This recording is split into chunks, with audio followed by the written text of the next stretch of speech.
struggle of life, the efforts of Iqbal, and the preaching of Sir Syed Ahmad Khan, and the thousands of Muslims sacrificing their life to get freedom. All the work of life we can never be ignored.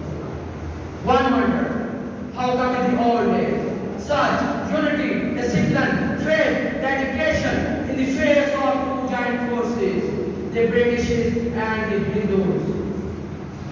Our true leader could achieve, and that all brought us to Pakistan. True, it is behind all of those sacrifices and struggle for unity and the free land was a great blessing of Allah Almighty. Mr. President, we celebrate the 75th anniversary of our independence. In the journey of 75 years, we suffered and strokes and various world crises. We were made politically paralyzed, we were made socially isolated, and every possible effort was made to make us comply with the international declaration, but we will still survive. But we will still survive. Dear sir, it is a quite disheartening to state that the land is facing numerous challenges, the challenges of poverty, the challenges of terrorism, the challenges of unemployment, and the challenges of violation of human rights. My dear brother, we have to work against all of these challenges.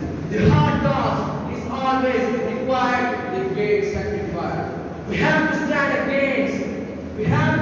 against all of these problems being faced by our motherland. We have to stand against poverty, corruption, unemployment, and violation of human rights. We have to stay disciplined in our effort. We have to stay disciplined in our struggle for the progress of our country. There lies the higher responsibility on our shoulders. We have to discharge our duties carefully.